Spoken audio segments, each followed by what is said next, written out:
UP का चुनावी रण काफी दिलचस्प मोड़ पर है। अब हर सीट पर गहमा गहमी बढ़ती जा रही है। प्रत्याशियों में प्रतिस्पर्धा तेज हो रही है। कहीं नामांकन, कहीं जनसभा, कहीं मंदिर में पूजा, हर तरफ बस चुनाव को लेकर होड़ है। बस कैसे भी मुकाबला जीतने के लिए जोर आजमाइश का दौर जारी है। जैसे प्रतापगढ़ में ही एक अलग नजारा देखने को मिला। यहाँ की कुंडा सीट तो दिलचस्प बनी ही हुई थी कि अनुप्रिया पटेल ने भी यहाँ की राजनीति में तड़का लगा दिया है। अपना दल एस की अनुप्रिया पटेल ने प्रतापगढ़ सदर विधानसभा सीट से नामांकन करने वाली अपनी मां कृष्णा पटेल के सामने किसी भी प्रत्याशी को नहीं उतारने का ऐलान किया है। बीजेपी के साथ गठबंधन में शामिल अनुप्रिया पटेल अब इतनी बड़ी हो गई है कि अब अपनी ही मां को वॉकओवर देने लगी है। असल में ये वॉकओवर नहीं है बल्कि डर है प्रतापगढ़ सदर सीट से हार जाने का। अनुप्रिया पटेल जानती हैं कि उनका प्रत्याशी यहां से जीत पाने में कामयाब होगा ही नहीं, तो फिर प्रत्याशी उतार कर क्यों रिस्क लेना है। नहीं तो जब मां की ही पार्टी से किनारा कर रही थी, मां की ही पार्टी को हथिया रही थी, तब अनुप्रिया पटेल को शर्म नहीं आई थी। अब कृष्णा पटेल के विरोध में प्रत्याशी नहीं उतारकर जनता की सहानुभूति पाने की कोशिश कर रही है। जनता को अपनी मां के प्रति सॉफ्ट कॉर्नर दिखाने की कोशिश कर रही है, जबकि अनुप्रिया को अब ये समझना होगा कि ये 2022 का चुनाव है। यहाँ जनता काफी समझदार है। अब ये हरकतें करके अनुप्रिया जनता को बेवकूफ नहीं बना सकती है। अब जब कुर्सी के लिए अनुप्रिया बीजेपी के साथ हैं, तो फिर वफादारी उन्हीं के साथ निभाएं। मां की अच्छी बेटी बनने की कोशिश बिल्कुल न करें अनुप्रिया पटेल। अपना दल के ने इस विधानसभा चुनाव में समाजवादी पार्टी के साथ गठबंधन किया है। इस गठबंधन के तहत केंद्रीय मंत्री अनुप्रिया पटेल की मां और अपना दल के की अध्यक्ष कृष्णा पटेल को यहां से टिकट दिया गया है। एनडीए के घटक दलों के बीच सीट बंटवारे को लेकर ये सीट अपना दल एस के पाले में गई थी, यानी कि अनुप्रिया पटेल की पार्टी में गई थी।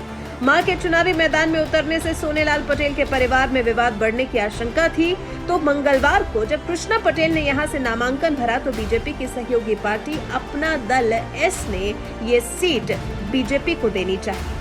ये हाल तब है जब अपना दल एस तो पहले ही यहाँ पर उम्मीदवार उतार चुका है। उम्मीदवार अपना पर्चा भी दाखिल कर चुका है। पार्टी के राष्ट्रीय महासचिव राजेंद्र प्रसाद यहाँ से नामांकन पत्र दाखिल कर चुके हैं। राजेंद्र प्रसाद के मुताबिक 26 जनवरी को पार्टी नेतृत्व ने हमें चुनाव लड़ने और नामांकन पत्र खरीदने को कहा था। हमने नामांकन फॉर्म दाखिल किया है। दरअसल कृष्णा पटेल के नाम का ऐलान बाद में किया गया, और जब ऐलान हुआ तो यहाँ अनुप्रिया पटेल राजनीति के ऊपर संबंधों को प्राथमिकता देने का ढोंग कर रही हैं और अपनी सीट छोड़कर बीजेपी को ही प्रतापगढ़ सदर विधानसभा सीट ऑफर कर रही है, क्योंकि अनुप्रिया के मुताबिक वो तो अपनी मां के खिलाफ प्रत्याशी नहीं उतारेंगी। ये वही अनुप्रिया पटेल हैं जिन्होंने बहन को उपाध्यक्ष बनाए जाने पर मां से ही बगावत कर ली थी।